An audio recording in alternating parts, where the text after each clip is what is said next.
कमला, झाली का साफसफाई सगळी मंदिराची? आणि ऐक, तुझे काम झाले की खोलीवर ये. आज शहरातून एक मोठे साहेब येणार आहेत आपलं गाव बघायला. ते आपल्या गावाला निधी मिळवून देणार आहेत, पुजारी कमलाला सांगत होता. म्हणजे मला नाही समजलं, कमला बोलली. तू अडाणी, तुला काय समजतंय? तू फक्त काम उरकून ये खोलीवर आणि साहेबांना खुश कर, बाकी मी बघतो. येते म्हणत कमला काम करत राहिली.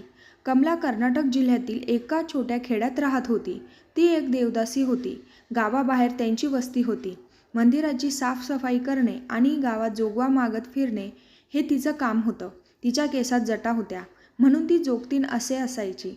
पुजारी आणि गाव प्रमुख बोलवतील तेव्हा त्यांची शाया सोबत करणं हेच तिचे काम. त्यांचा शब्द मोडला तर आपली काही खैर नाही हे ती जाणून होती.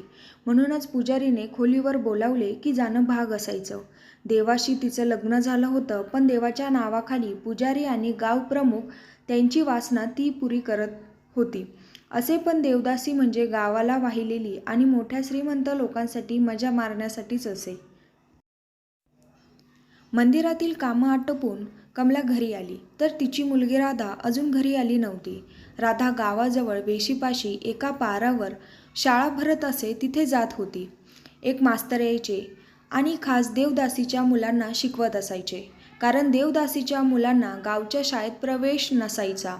आपण अडाणी राहिलो, पण पोरगी लिहायला वाचायला तरी शिकू दे म्हणून कमला राधाला मास्तरकडे पाठवत होती. राधा आली तसे कमलाने तिला जेवायला वाढले आणि स्वतःही जेवली. पोरी, मी जाऊन येते, तवर तू शालूकडे खेळत बस, कमला म्हणाली. आईसारखे कुठे जात असतीस ग तू? कधी दिवसा कधी रातच्याला. 10 वर्षाच्या लेकीला कमला काय सांगणार होती की ती कुठे जाते, काय करते? वाईचं काम आहे पुजारीकडे, त्याचं काम करून येते. कमला राधाला शालू तिची शेजारींकडे ठेवून गेली. वाटेत हाच विचार करत होती की कसले हे जिनं आपलं. राधाचा बाप कोण हे पण माहीत नाही. आपलं उद्या काय बरं वाईट झालं तर राधाचे काय होणार? आपली पोर म्हणजे तिला पण उद्या जोगतीन बनावं लागलं तर ती पण आयुष्यभर असंच पुजारी आणि प्रमुखाची भूक भागवणार. नाही, माझी पोर गुणी आहे, दिसायला सुंदर आहे. तिला असलं यातना देणारं जीवन नको. तिला नाही करायची जोगतीन, नाही गावासाठी तिला सोडायची. तिला शिकून चांगलं काम करून द्यायचं, असं वंगाळ काम नको. पण हे पुजारी गाववाले आपलं ऐकतील का? कोण मदत करील मला माझ्या लेकीला यातून बाहेर काढायला? असा विचार करत करत कमला खोलीकडे आली. ही खोली फक्त या कामासाठीच वापरली जायची. पुजारी आणि कोणीतरी साहेब तिथे बसले होते. कमला गेली तसा पुजारी बोलला, साहेब, ही कमला जोगतीन आणि कमला हे मोठे साहेब आहेत, मी जातो आता म्हणत पुजारी निघून गेला. कमला तरुण सावळी पण देखणी होती. साहेब तिला बघूनच खुश झाला. मनसोक्त त्याने तिला उपभोगले. संध्याकाळी कमला घरी आली. तिच्या डोळ्यात दुपारचेच विचार घोळत होते. कमलाने राधाला हाक मारली. राधा आली. मग जेवण करून राधा मास्तरांनी दिलेला गृहपाठ करत बसली. मग कमलाला सुचले की आपण राधाच्या मास्तरला भेटू आणि सांगू आपली मदत करायला. उद्याच जाते राधाबरोबर, असे ठरवून कमला झोपी गेली. सकाळी लवकर आवरून कमला राधासोबत निघाली. आई, तू येणार माझ्या शाळेत? राधा खुश होऊन बोलली. व्हय, तुला सोडून जाईन मग मंदिरात. मग दोघी त्या पाराजवळ आल्या. काय कमलाबाई, आज इकडे कुठे वाट चुकला? मास्तर तिला बघून बोलले. तसे कमला म्हणाली, मास्तर, एक काम होतं तुमच्याकडे.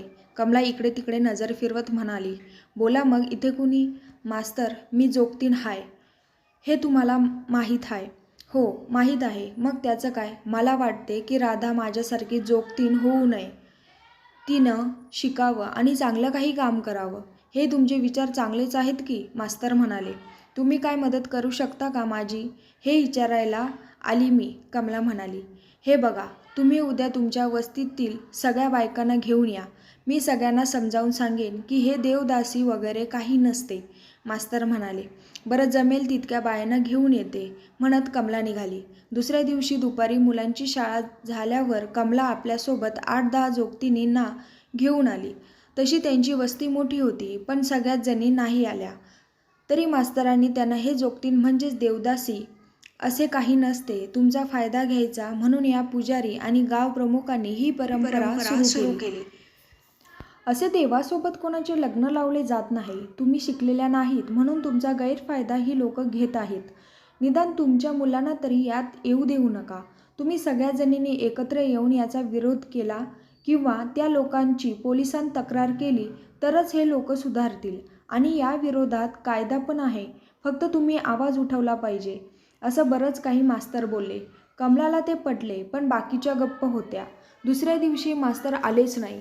असेच काही दिवस गेले. मास्तर गावात दिसलेच नाही.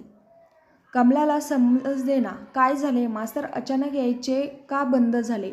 मग एक दिवस उडत उडत कमलाला बातमी समजली की गाव प्रमुखांनी मास्तरला बेदम मारहाण केली, कारण तो देवदासींना त्याच्या विरुद्ध भडकवत होता. ही खबर त्यांना मिळाली होती आणि मास्तरला गावात यायची बंदी घातली होती. आता कमलाला प्रश्न पडला, पुढे काय करायचे. असेच 2 वर्ष गेली. राधा आता 12 वर्षाची झाली आणि तिचे लग्न देवाशी लावून देऊन तिलाही जोगवा मागायला कमलासोबत जावे लागणार हे अटळ होते. तिचे कोणी ऐकणार नव्हते. राधा 14 वर्षाची झाली की हे नराधम तिचा पण भोग घेणार. या कल्पनेने कमला घाबरली. नाही, मी माझ्या पोरीला जोगती नाही करणार. मी आई आहे तिची. माझा जीव गेला तरी बी चालल, पर मी तिला जोगती नाही बनवणार, असा कमलाने मनोमन निश्चय केला. 8 दिवसांनी गावचा उरूस होता. सकाळपासून कमला मंदिरात काम करत होती. काम करता करता तिच्या मनात विचार आला की आज सगळा गाव उरुसात दंग असणार. मग आपण रात्रीच राधाला घेऊन हे गाव सोडून गेलो तर. पण काय सांगावं, त्या लोकांचे खबरी पण आहेत. आपण पकडलो गेलो तर लय हाल करतील आपले हे लोक. पण एकदा गावची वेस ओलांडली की मग धोका नाही. सगळं काम झाल्यावर तिने देवाला हात जोडले आणि म्हणाली, माझी मदत कर देवा. इतकी वरीस तुझी सेवा केली, त्याचं फळ समजून माझी मदत कर. माझ्या लेकीला वाचव या लोकांपासून.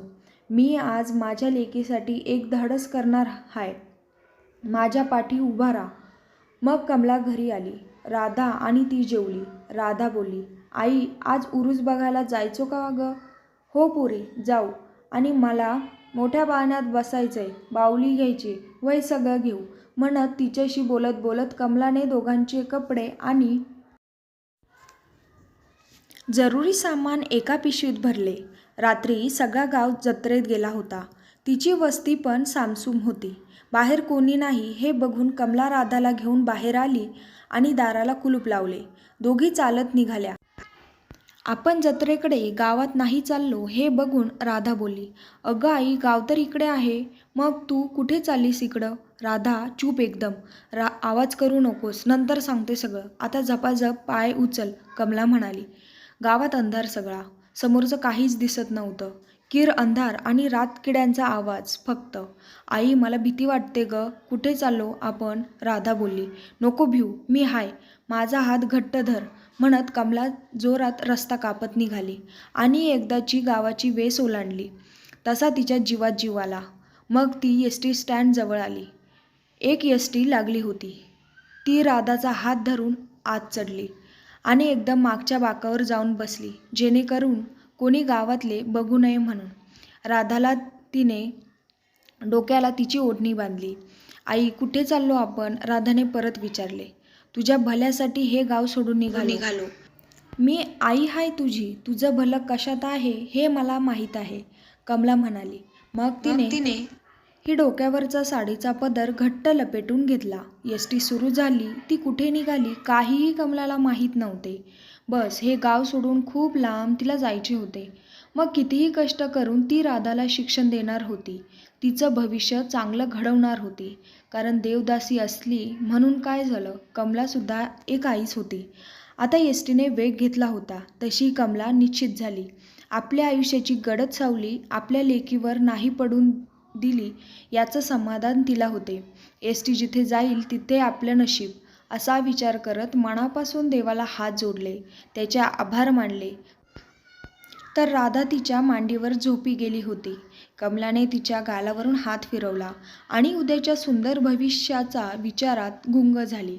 शेवटी आपल्या मुलीचं भलं चिंतणारी ती आईच होती.